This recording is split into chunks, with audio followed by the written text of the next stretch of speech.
Two questions for you. Who are you and what are you allowed to do? These are two questions that go into what we call access control. Access control is involved in these two steps. I've talked a lot about this one in previous videos about authentication. This is where we get things like multi-factor authentication, password strength rules, pass keys, and things of that sort. That's answering the question, who are you? But I'll tell you the harder question to answer is this one. What are you allowed to do? This is the area of authorization. And that's one that often gets overlooked. The subject of today's video then is going to deal with two different approaches to authorization: roles-based access control and attribute-based access control, RBAC and ABAC. Let's take a look at the two and see what are the pros and cons of each. Okay, let's take a look at what it looks like if we don't use roles for our access control decisions. So let's say we have a hospital environment and we've got a doctor here, and a doctor should be able to write orders that the nurses follow and other people follow. They should be able to read the orders that they've written. They can read the lab reports that have come, but they can't write the lab reports. Only a lab technician can create those reports. And the lab technician should be able to read these, but probably not the others of these kinds of things. So then we also have, say, a bunch of nurses, and the nurses cannot write orders, but they can read them so that they can follow them. All the nurses should be able to maybe read the labs to understand what's there, but they don't write. So you can see what happens here. As we expand this out to more and more users and more capabilities, this is a trivial example with just 4 capabilities and 5 users. Imagine if we scale this to thousands or tens of thousands or hundreds of thousands. What does this spaghetti look like? It gets to be a real mess. So that's without roles. How about if we introduce roles into the case? So in this case, what I do is I say, okay, all doctors can write orders, they can read labs. Nurses can read orders, they can read labs, and a lab technician can write labs and read labs. This looks fairly simple because I'm talking about them in aggregate. This is an abstraction of what a lot of different people would do. Now, all I have to do in order to implement this is map the individual users into the roles that they fill. So I say, this person's a doctor, these people are all nurses, and this person is a lab tech, and voila.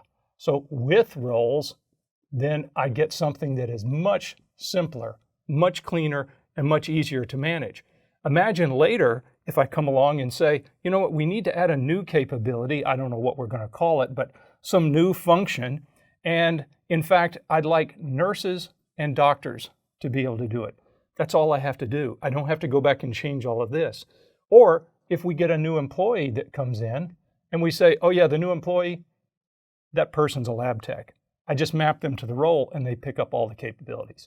So you can see what we've done here is we've simplified by abstracting out, and we're giving access rights based upon the role the person plays within the organization.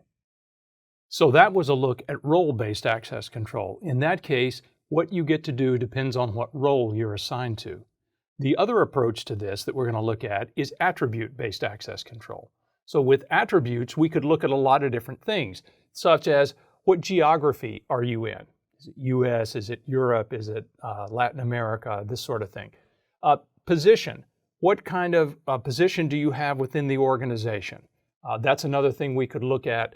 The department that you're in, your employment status. Are you a permanent full-time employee, a contractor, a part-timer? That may affect what we give you access to. Are you a manager or not? And what is your clearance level? Are you allowed to see high security, high sensitivity, medium, or low? Or secret, top secret, that sort of thing. So these are just examples of attributes. You could dream up your own as well. But let's take a look at what an example would be if I used attributes. Let's say we have an individual who wants access to a particular report, and we may build an attribute-based access control rule that says, basically, you have to have a clearance of high, that is, that you can see the most sensitive stuff. You have to be a manager, and you have to be in the finance department. And if all of these things are true, then you're given access to this particularly sensitive financial information. So that's an example of this. Okay, I just took you through an example of attribute-based access control. And before that, we looked at role-based access control, ABAC and RBAC. Which one is better? Well, it all depends. It depends on what you're trying to do. If you're in an organization that is fairly hierarchical, then you may find that roles naturally will sort of suggest themselves to you. If, however, you're in an organization where that's not the case, and you may need more flexibility, a more dynamic system, then ABAC may be better. So more dynamic, probably simpler, although you could do either of these and make them really overly complicated. I've seen examples of both. But I'm going to suggest to you it's not necessarily either or. In fact, it could be both and. You could do a hybrid approach where you use both RBAC and ABAC in order to accomplish the job. I might use a role as your high level to assign the attributes that you're supposed to have. So they can work together. Let's take a look at an architectural example of how you would implement these in the real world. So let's take a user here. This user wants access to a particular resource. So we're going to put something to mediate access, control access, in between the two of them, a security component. So they come into this, and we call this policy enforcement point. The policy enforcement point will go up and ask another architectural component known as the policy decision point. Should I grant access to this user to this resource? It'll ask that question and get an answer back. And if the answer is yes, then it allows access. If the answer is no, well, then it blocks access. Fairly simple. So you've got a PEP and a PDP that are involved in this, and the decision separate from the enforcement. The enforcement is a simple, yeah, you get it, or no, you don't. The decision is really where all the hard work goes in. In fact, you could use RBAC as the way to inform these decisions, or you could use ABAC, or again, you could use both. So there are advantages to both of these. They don't have to be one or the other, and you should choose whichever one fits best for your organization. If you like this video and want to see more like it, please like and subscribe.